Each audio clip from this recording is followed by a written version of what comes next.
حضرت علی پاک کے لکھا ہے کہ آپ گرمی میں جان بوجھ کے موٹے کپڑے پہنا کرتے،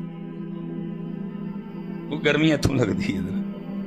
حضرت علی پاک کا طریقہ آپ گرمیوں میں موٹے کپڑے پہنتے، سردیوں میں حضرت علی پاک کا طریقہ تھا کہ آپ باریک کپڑے پہنتے تھے، کوئی گرمی اتنے بھی حضرت۔ تو باقی حضرت اگر ہے تو اس کا بھی مزہ لو بھائی، کیڑی کو تکو تکی آئی وہ ہی آئی ہے، ہاں کیڑی کو زبردستی آئی انہیں ٹوری حضرت، اس کے بھی مزے لو میاں۔ میں تو اللہ پیر و مرشد کو سلامت رکھے، کچھ تربیت اس طرح کی ہم تو مزے لیتے ہیں رنگ کے حضرت، کیڑی کو تک حضوری آئی انہیں بھیجی حضرت، مزے لو حضرت۔ یہ جولائی بھی گرمی ہے، اگست بھی گرمی ہے، سپٹمبر بھی گرمی ہے، مزے لو، ہمیں گرمی گرمی لایا جا رہے، یہ کون سی کہنے سے چلی جانی ہے حضرت، یہ تو رہنی ہے، مزے لے بھی ہے۔ میں ویسے حیران ہوں حضرت کہ مجھے نہیں سمجھ کہ ہم کس حال میں راضی ہیں، گرمی پھر نہیں راضی، سردی پھر نہیں راضی، دھند نہیں پہن رہی پہ کہاں دسمبر آ گیا دھنداں نہیں شروع ہوئی ہیں، دھند پہ جائے گی پھر نہیں راضی، بارش نہیں پہ رہی پھر کہاں گیا بارش نہیں پہننی، بارش پہ گئی تو پھر نہیں راضی۔ ہم نے تو بندگی کا مزہ ہی نہیں چکھا حضرت، ہم نے تو بس سمجھا کہ شاید یہ زبان ہے گلے شکوے کرنے کی۔ اس لیے حضرت کتابوں میں لکھا ہے کہ بروز قیامت سب سے زیادہ لوگ اپنی زبان کی وجہ سے پکڑے جائیں گے، کیونکہ جس کام کے لیے ہم کرتے نہیں نا، اس لیے جس کام کے لیے یہ منہ میں رکھی گئی ہے ہم اسے وہ کام کہاں کرتے ہیں۔ یہ ذکر کے لیے ہے، یہ درود کے لیے ہے، یہ تلاوت کے لیے ہے، یہ شکر کرنے کے لیے، وَقُولُوا لِلنَّاسِ حُسْنًا، یہ اچھا اچھا بولنے کے لیے ہے، نہ جھوٹ کے لیے ہے کیونکہ لعنت اللہ علی الکاذبین، نہ غیبت کے لیے، ٹھیک ہے جی، الغیبۃ اشد من الزنا، نہ یہ بہتان باندھنے کے لیے، نہ یہ چگلیاں لگانے کے لیے، نہ یہ فضول کلام کرنے کے لیے، بلکہ میں تو کہتا ہوں حضرت جدو میں سوندا ہوں گا نا تو زبان شکر ادا کرتی ہوگی، شکر سو گیا جان چھٹی، جب سے اٹھایا جس کام کے لیے میں منہ میں رکھی گئی ہوں ایک بار اس نے مجھ سے یہ کام نہیں لیا،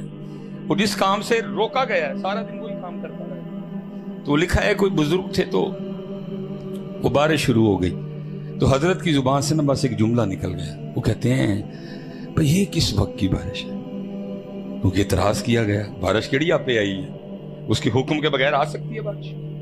گرمی یا سردی اس کے حکم کے بغیر آ سکتی ہے، اس نے بھیجی، تو بندے کا تو کام ہے کہ راضی رہنا بھائی، وہ اعتراض کر دیا۔ جملہ کیا تھا کہ یہ کس وقت کی بارش ہے، وہ کرامن کاتبین یعلمون ما تفعلون، کیونکہ اعتراض کیا گیا تھا، بائیں فرشتے نے وہ جملہ لکھ لیا۔ وہ لکھا جب حضرت کا وصال ہو گیا نا تو کسی مرید کو خواب میں حضرت کی زیارت ہوئی، اس نے اس کی حضرت کیا بنی، فرمایا بنی بنی کو چھوڑو، کو سارے مرید رال کے نا کو محفل کرو اور میری بخشش کی دعا کرو۔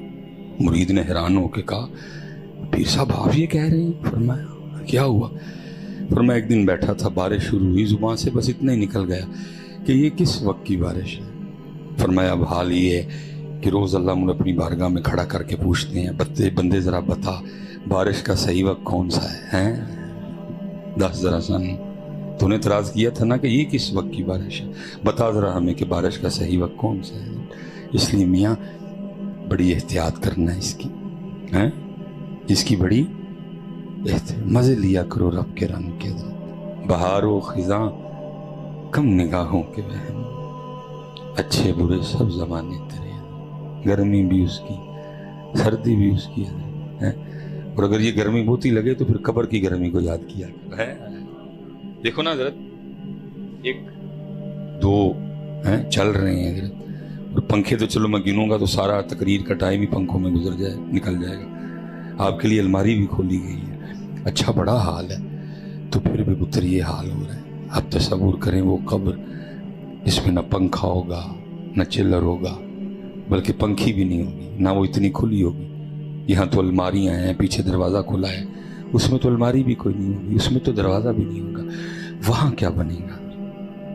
وہاں کی ہم نے کیا تیاری کی ہے۔ اور یہ حضرت جو کچھ، کیونکہ اس میں کچھ قصور حضرت ہمارا بھی ہے جو ہم اس سائڈ پہ بیٹھتے ہیں، ہماری بھی کچھ ذمہ داری ہے، تو کیونکہ ادھر سے سلسلہ بشارتوں کا چل رہا ہے تو بس پھر یہ اب گفتگو اس طرف چل پڑی، میں کوشش کروں گا کہ اس کو واپس لاؤں اپنے موضوع کی طرف۔ یہ ایک بزرگ گزرے ہیں، مجھے نام نہیں، بات یاد ہے لیکن بات مستند ہے. وہ کہتے ہیں کہ میں حضرت عبداللہ ابن عباس رضی اللہ تعالیٰ عنہ کی خدمت میں بیٹھا تھا، تو کچھ شخص نے ایک لاش لے کے آ گئے، مردہ، اور وہ عرض کرتے ہیں کہ حضرت یہ ہمارا دوست ہے اور ہم حج کرنے اکٹھے آ رہے تھے، راستے میں اس کا انتقال ہو گیا، ہم نے اس پہ جنازہ پڑھا، قبر کھودی، جب اس کو قبر میں رکھنے لگے تو قبر میں سیاہ رنگ کا بہت بڑا سانپ تھا، ہم نے نکال لیا، دوسری قبر کھودی پھر سانپ تھا، تیسری قبر کھودی پھر سانپ تھا، اب ہم نے اس کو نہیں دفنایا، اب ہم اس کو آپ کے پاس لے آئے، اب آپ حکم کریں.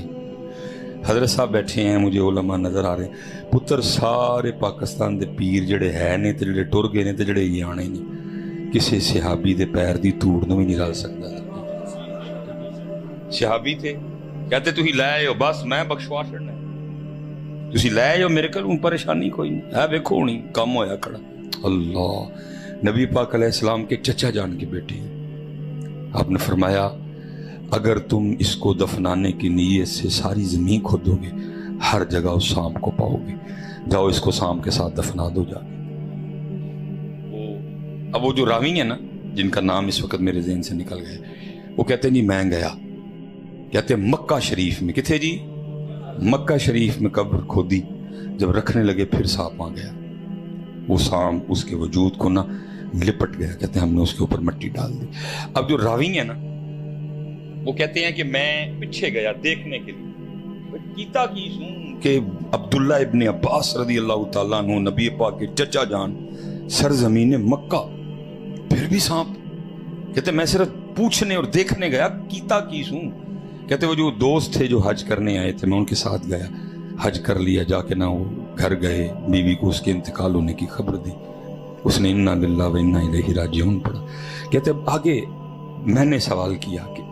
یہ معاملہ ہوا، 3 کب گھر گئے، بیوی کو اس کے انتقال ہونے کی خبر دی، اس نے انا للہ و انا الیہ راجعون پڑھا. کہتے اب آگے میں نے سوال کیا کہ یہ معاملہ ہوا، 3 قبریں کھودی گئیں، سانپ تھا نہیں دفنایا. حضرت سیدنا عبداللہ ابن عباس رضی اللہ تعالیٰ عنہ کے پاس لے گئے، انہوں نے کہا ساری زمین کھودو، سب پانی آنا ہے، دبو دا سب دے نال ہی جا کے ان تو دس کی کردا سی. تو اس کی بیوی رو پڑی، رو رو کے کہنے لگی یہ آٹے کا تاجر تھا اور میں نے کئی بار اس کو منع کیا تھا، یہ آٹے میں بورے کی ملاوٹ کیا کرتا تھا. اس لیے پتر دھیان رکھو، یہ جو آپ اور میں یہ بنائے بیٹھے ہیں نا، اینج ہو جانا ہے، اینج ہو جانا ہے، اینج ہو جانا، کچھ بھی نہیں ہونا. وہ میرے برے اعمال میرا انتظار کر رہے ہیں.